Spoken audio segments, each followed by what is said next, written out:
This is not really how I wanted to do my opening video. Usually I do it, like a traditional one. I'm walking in somewhere or I'm getting ready to roast birds, you know the deal.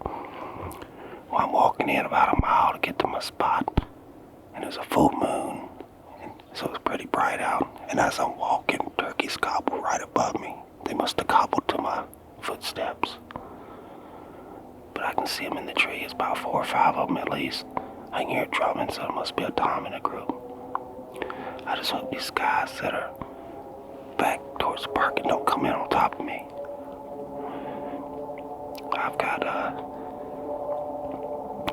not the best setup. It's just a little walking path here, but it's got to do. Anyway, let me shut this camera off and get ready.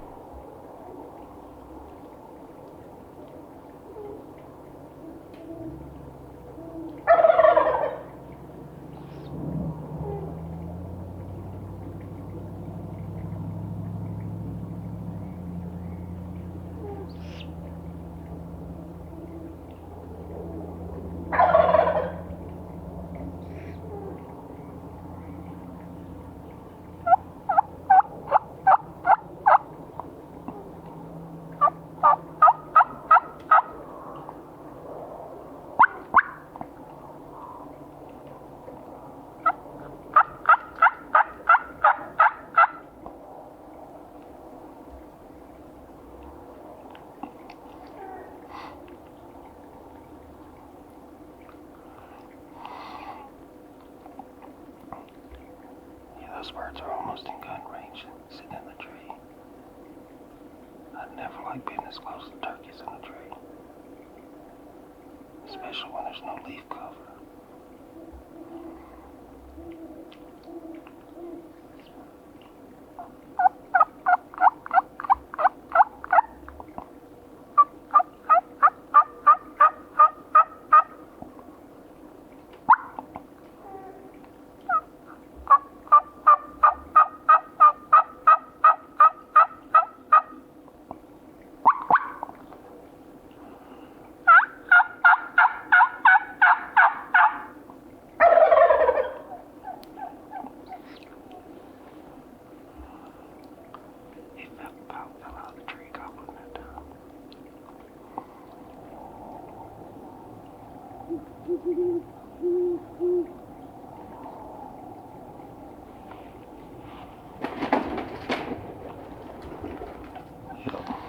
That's what I thought. Flew right to the other side.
gobbler up there roosted with those hens.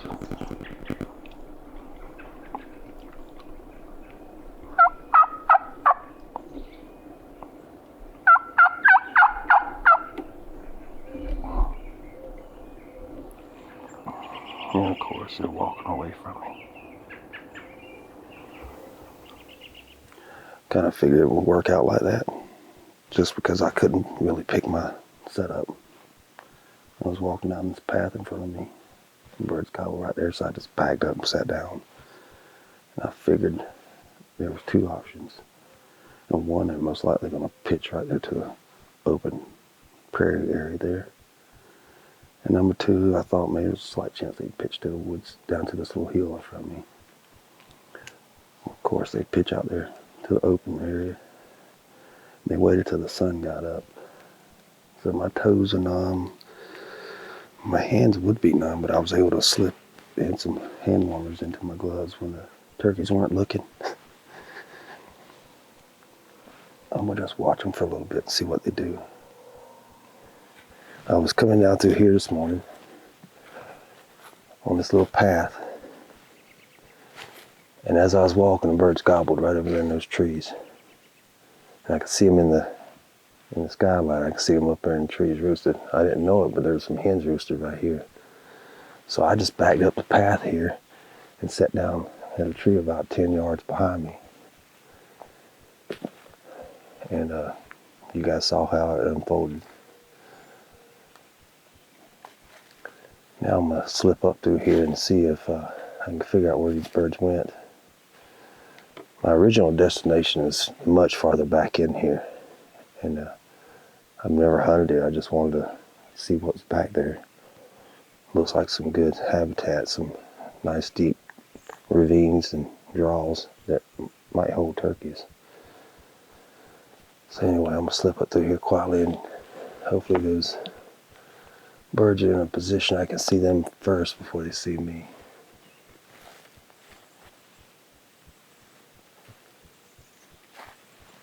That might be one right there. Yeah, there's some turkeys right there.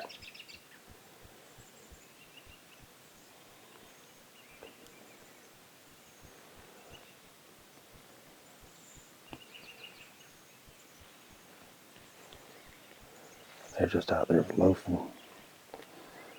I saw one pecking around a little bit, but I can probably slip up this little hill here, use this brush as cover. Might be able to get in gun range that way.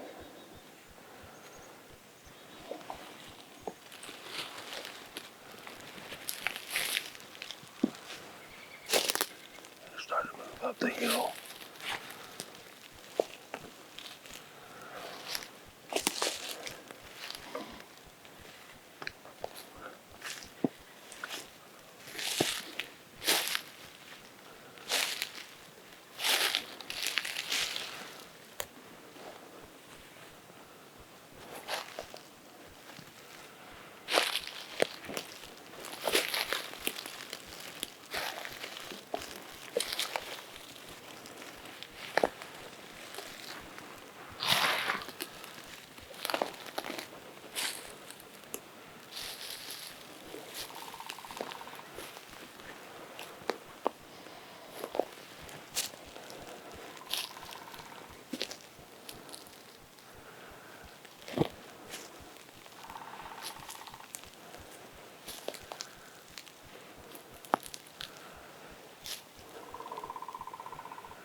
See the strutter.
Got that one.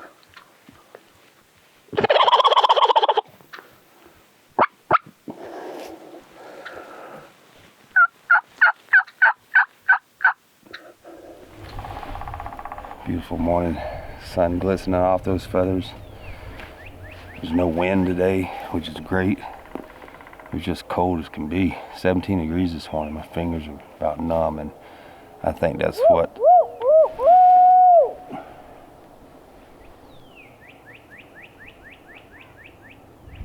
before I was interrupted. Where was I? I think I was just talking about the cold. How these turkeys, they flew down and basically just landed on this flat right here. And basically just milled around and loafed and I guess warming up because it was 17 degrees last night. It was brutal on my fingers this morning. And I didn't have to move far. I thought maybe they had moved on up the hill here. I just dropped across the creek there and I saw them loafing right here on this flat. And I was able to sneak up the ravine and pop out behind that little cedar and just sit down. And fortunately, they started working this way. They basically walked right out in front of me at 25 yards. The one that was gobbling all morning and strutting on the limb, and strutting on the ground, he was still back behind the hens. This one was kind of leading the way. This is the one that sat up there quiet, and he flew down towards the end. The hens flew down, and then he flew down. It certainly is nice to have a shotgun in my hand instead of a recurve. Although it's fun to hunt with a recurve, it's just gets a little aggravating sometimes when I can't seem to hit anything. Obviously, I need a little more practice with it. I don't know what the deal was. I just was not on my A game for sure.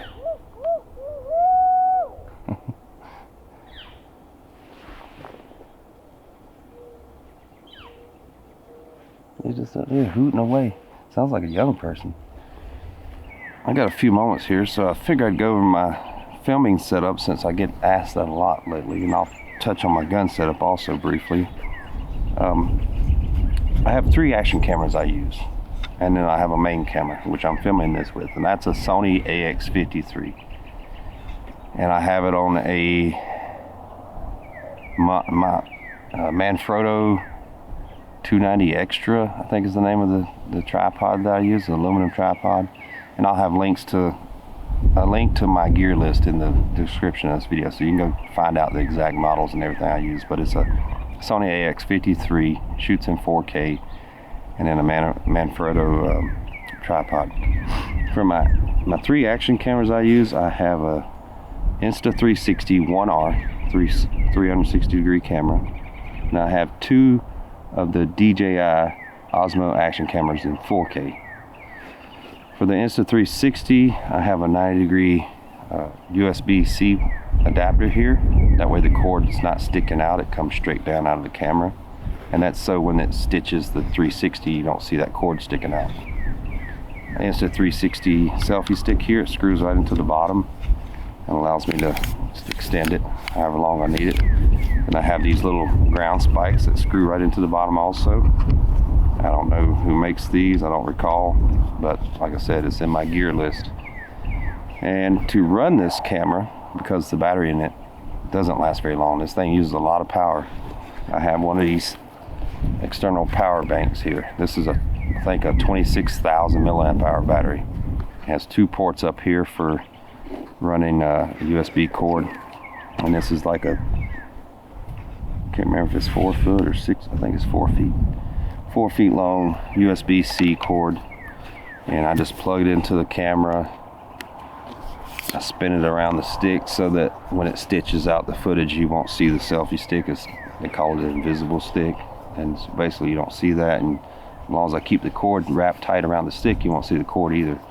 Hit record, deploy the camera wherever I need it, get it to the right height, and then let it roll. And that battery will keep it rolling for a long time. You can run this in loop mode, like 30-minute loop mode, or you can just hit record and let it run. I usually just let it run. And then because it produces clips, segmented clips, I can delete the clips I don't need. I think I'm running a 128 gigabyte mini SD card in that one. In the Osmo cameras, I'm using a 256 gigabyte card in these. Again, I'm using an external battery on these, although these last a lot longer on their own internal battery source, and so I can, on a full charge, I can carry this around with me a lot and film stuff, and it gets good high quality 4K footage. And again, I just stick this where I need to carry around and do my kind of my narrations and stuff as I go. I don't use a vest anymore. You guys probably noticed that. I just found it easier not to use a vest, just sit on the ground on my butt. I have contractor trash bags in my side pocket here for crossing creeks. I also use that if the ground's really wet. I'll just get one of those out and put it on the ground and sit on it to keep my butt dry. Alright, let's talk about my lav mic here. A lot of people ask about it as well. I'm not running a wireless mic. I run a Zoom H1 field recorder. And I have a Savage lav mic here. It has a little built-in condenser here. It runs off a little battery. And just plug it into it, hit record. It has a 32 gigabyte SD card in there. It gives me about, I don't know, 20 hours of record time. When I get out of my truck, I turn it on, hit record, let it record the entire hunt, and then I take all these video clips, and in Adobe Premiere, which I use to edit my videos, they have a synchronization option. So it will use the audio from a video clip and find that matching audio in my lav mic audio, and it'll move the clip to where it needs to be. So that's how I synchronize everything. It is a little time consuming sometimes. There are plugins and stuff for Premiere where you can just grab all the clips and just let the computer sit and run and synchronize everything. I usually just do it individually on the clips I need to use, and then I sync that up that way, and then I just start chopping up the footage and editing. And so that's how I get my audio. I think it's a good option. It's fairly inexpensive to run it like this, and then I can be 200 yards away from the camera and you still get good audio. The tricky part is syncing it up. If you're too far away from the cameras to hear you talking, it uses my turkey calling and my talking to sync everything up. So sometimes I have to work a little harder to figure out how to sync it up. Basically that's the gist of it. I'm using this little fanny pack to tote everything. I put my batteries in here. I got a pot call right here in the front pocket with the scuff pads and stuff. My little action cameras go in these side pockets, and the 360 actually sits right behind the pot call. There's enough room in there. And my external batteries go down inside. In the back it has a zipper. I keep stuff like my face paint, my striker, some extra AA batteries, just miscellaneous stuff, a knife, a pin for signing my tags. Sometimes in some of these states I hunt, you have to sign your tag after you kill the bird. And then that's about it for my filming. Shotgun's an old Mossberg 535, which is I think it's been discontinued. It's basically the Mossberg 500 platform, but chambered for 3.5-inch shells. It's 12 gauge. I'm shooting Apex 3-inch number 9 TSS out of it. Gives me a great pattern out to 40 yards. I don't know what it does past 40 because I've never shot it past 40. I've never patterned it past 40. I don't intend to shoot turkeys past 40 if I can help it. And my red dot on here is an old Bushnell red dot. I don't remember the model number. It's been discontinued. The newer red dots that I'm using on my other guns, like my 20 gauge, is Burris Fastfire 3 FF3. And and I just took some spray paint to camo my gun because my hands were wearing off the finish that I had on before. I'm running a factory choke in this, a factory Mossberg choke, .670 I believe it is. And that's the nice thing about TSS. You do not need to go buy aftermarket choke. You just use a nice open constriction, nothing real tight, and you're gonna get real good patterns out to 40 yards easy. A lot of people probably don't know this, but I've never bought an aftermarket choke in my life. I've just used factory turkey chokes that come with the guns. They've always served me well. I'm not trying to shoot a bullet out of a shotgun. I just want a nice open pattern out to 40 yards, and TSS really helps in that regard, because at 20 yards I've got a nice open pattern 20 yards, and at 40 yards it hasn't expanded a tremendous amount, so I have a real consistent pattern that's evenly dispersed. The pellets are. So it makes for a good setup for turkey shotgun. And I use this gun for everything. If I'm going dove hunting, I use the same setup. Don't even change the choke, I just throw some bird shot in there. Just an all-around good gun. I think that covers about everything. If I missed anything, just put a comment in the video and I'll touch on it again later. But anyway, let's get this bird out of here and get it cleaned up, and might have time to get back out here again today. I'm sure I do.